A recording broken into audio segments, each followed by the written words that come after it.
শহীদ দিবস ও আন্তর্জাতিক মাতৃভাষা দিবসের খবর জানাতে দেশের বিভিন্ন প্রান্তে আছেন আমাদের সহকর্মীরা।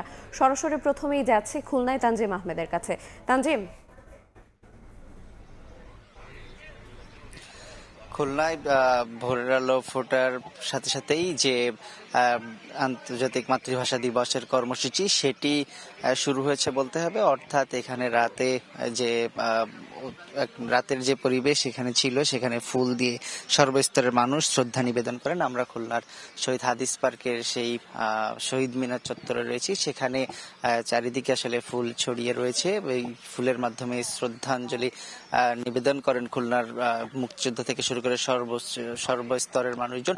একই সাথে আমরা দেখছি যে এই মুহূর্তে ধীরে ধীরে যারা নগরবাসী রয়েছেন বিভিন্ন স্থান থেকে তারা অল্প অল্প মানুষ আসলে আসতে শুরু করেছেন এবং সময়ের সাথে সাথে প্রভাত ফেরি সহ যে কার্যক্রম সেটি আনুষ্ঠানিকভাবে শুরু হবে। আমরা দেখছি যে শিশুরা এসেছেন পরিবারের সাথে, তারা রাতেও আসলে এই জায়গাটি মুখর হয়ে ওঠে সাধারণ মানুষের পদচারণায়। সেখানে 52 ভাষা আন্দোলনের সেই যে আত্মত্যাগের কথা, রক্ত দিয়ে পাওয়া যে বাংলা ভাষা, আমাদের অর্জিত সেই মায়ের ভাষা, সেই বিষয়টি তুলে ধরা হয়। একই সাথে এই জায়গাটিতে দাঁড়িয়ে শ্রদ্ধা ভরে স্মরণ করা হয় জাতির সূর্য সন্তানদের, যাদের আত্মত্যাগের বিনিময়ে আজকের দিনে আমরা স্বাধীন ভাষা পেয়েছি, স্বাধীনভাবে কথা বলতে পারছি।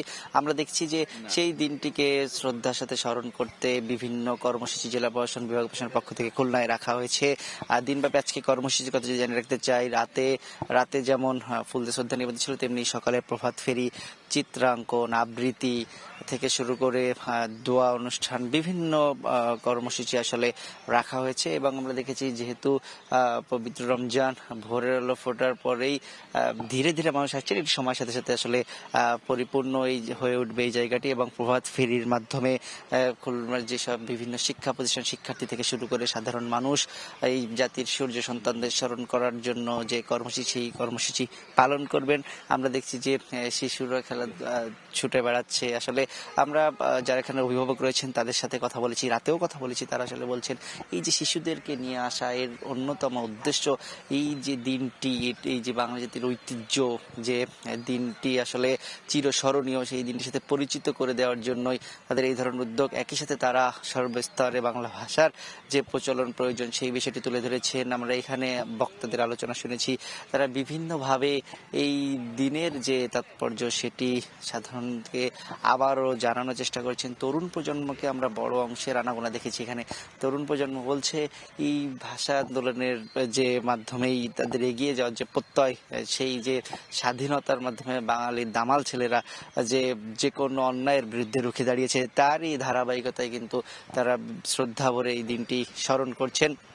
এবং এখানে যদি রাতের কথাটি জানতে, যে ফুল শ্রদ্ধাঞ্জলির যে পুষ্পমাল্যগুলো আমরা দেখছি, এখানে কিন্তু রাত ঠিক 12টা শুরুতেই জাতির শ্রেষ্ঠ সন্তান মুক্তিযোদ্ধারা এখানে ফুলের শ্রদ্ধা জানান। এরপরে পর্যায়ক্রমে বিভাগীয় প্রশাসন, জেলা প্রশাসন থেকে শুরু করে বা রাজনৈতিক দলের নেতাকর্মীরা এখানে এসে বিভিন্ন সর্বস্তরের মানুষজনের যে শ্রদ্ধার জানানোর জায়গা, সেটি আসলে এই জায়গাটিতে দাঁড়িয়ে তারা সেই শ্রদ্ধা জানিয়েছেন। এবং খুলনা থেকে মহান আন্তর্জাতিক মাতৃভাষা দিবস ও শহীদ দিবস এর যে বিভিন্ন কর্মসূচির খবর আমার কাছে এই ছিল সর্বশেষ। আমরা একটু যেতে চাই রাজশাহীতে, সেখানে রয়েছেন সহকর্মী রকি।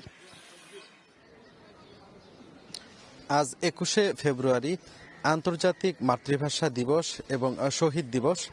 এই দিবসকে কেন্দ্র করে কিন্তু রাজশাহীর যে কেন্দ্রীয় শহীদ মিনার চত্বরে সকাল থেকেই অনেকে জড়ো হচ্ছেন।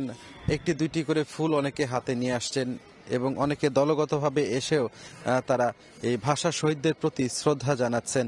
আপনাদের দেখানোর চেষ্টা করছি যে এই যে শহীদ মিনারটি, এটি কিন্তু এবারই প্রথম এই শহীদ মিনারে ফুল দেওয়ার সুযোগ পেয়েছেন সাধারণ মানুষ, রাজনৈতিক পেশাজীবী, বিভিন্ন সংগঠনের মানুষ।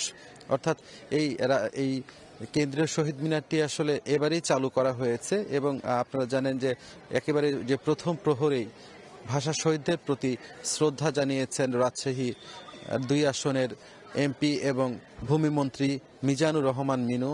এ সময় তার সাথে উপস্থিত ছিলেন বিভাগীয় কমিশনার, জেলা প্রশাসক আফিয়া আক্তার, পুলিশ কমিশনার জিল্লুর রহমান, এছাড়া রাজশাহীর রেঞ্জ ডিআইজি শাহজাহান তিনি কিন্তু এখানে উপস্থিত থেকে তারা শহীদদের প্রতি শ্রদ্ধা জানিয়েছেন, ভাষা শহীদদের প্রতি শ্রদ্ধা জানিয়েছেন। আপনারা দেখছেন যে এখনো অনেকে স্বেচ্ছাসেবী সংগঠনের অনেকেই কিন্তু এসেছেন, তারা সহযোগিতা করছেন, যারা আসলে এখানে ফুল দিয়ে শ্রদ্ধা জানাচ্ছেন তাদেরকে সহযোগিতা করছেন।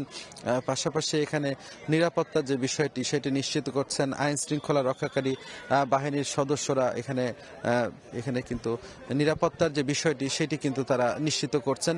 আমরা ঠিক যদি বলে রাখি, এই যে কেন্দ্রীয় যে শহীদ মিনারটি, এটি রাজশাহীর লোকনাথ উচ্চ বিদ্যালয় ঠিক অপোজিটেই কিন্তু এটি কিন্তু তৈরি করা হয়েছে। এখানে কিন্তু আমরা আইন শৃঙ্খলা রক্ষাকারী বাহিনীর সদস্যদের মধ্যে র্যাব সদস্যদেরকে দেখতে পাচ্ছি, পুলিশ সদস্যদেরকে দেখতে পাচ্ছি, তারা এই নিরাপত্তার দায়িত্বে নিয়োজিত আছেন এবং যারা এখানে শ্রদ্ধা জানাতে আসবেন তারা যেন নির্বিঘ্ন নিরাপত্তার মধ্য দিয়ে এবং কঠোর নিরাপত্তার মধ্য দিয়ে তারা যাতে এই শ্রদ্ধা জানাতে পারে ভাষা শহীদদের, তারা এই বিষয়টি আসলে নিশ্চিত করছেন। আমরা কথা বলেছিলাম এখানে আসা ছোট্ট শিশু থেকে অভিভাবক এবং এখানে আসা তরুণ তরুণীদের সাথে। তারা যেটি বলছেন যে 52 যে ভাষা আন্দোলন, সেই ভাষা আন্দোলনের জন্য, বিশেষ করে বাংলা ভাষার জন্য কত মানুষ জীবন দিয়েছে। এর মধ্যে রফিক, সালাম, জব্বার, বরকত, শফিউল অন্যতম।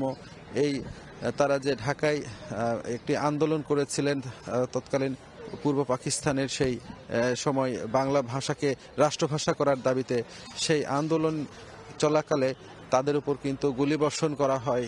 এই কারণে পরবর্তীতে সেটি আসলে যদিও বাংলা ভাষা রাষ্ট্রভাষা হিসেবে পরে স্বীকৃতি পায়, তবে কিন্তু এই যে কষ্টের যে স্মৃতি, বিশেষ করে তাদেরকে হত্যার মধ্য দিয়ে একটি খারাপ স্মৃতি, সেটি কিন্তু রয়ে গেছে। যে কারণে আসলে এটি আন্তর্জাতিক মাতৃভাষা দিবস হিসেবে যেমনটি পরিচিত, তেমনটি শহীদ দিবস হিসেবে কিন্তু পরিচিত। সব মিলিয়ে যদি বলা চলে, আমরা দেখেছি প্রথম প্রহরে একেবারে অনেকেই এসেছিলেন, ঢলে ঢলে বিভিন্ন রাজনৈতিক, বিভিন্ন সামাজিক, বিভিন্ন পেশাজীবী সংগঠনের নেতাকর্মীরা এসেছেন এবং তারা যারা ভাষা শহীদ রয়েছেন তাদের প্রতি শ্রদ্ধা জানিয়েছেন এবং ভাষা শহীদদের প্রতি শ্রদ্ধা জানানোর মধ্য দিয়ে তারা বলেছেন যে আসলে তারা বাংলা ভাষার জন্য যে যুদ্ধ করেছে সেটি আসলে সার্থক হয়েছে। পরবর্তী প্রজন্মের যারা রয়েছে তারা যেন এই বাংলা ভাষা কিভাবে এলো এটির সঠিক ইতিহাস জানতে পারে, সেই জন্য আসলে ছোট্ট শিশু থেকে শুরু করে পরিবারের সকলেই কিন্তু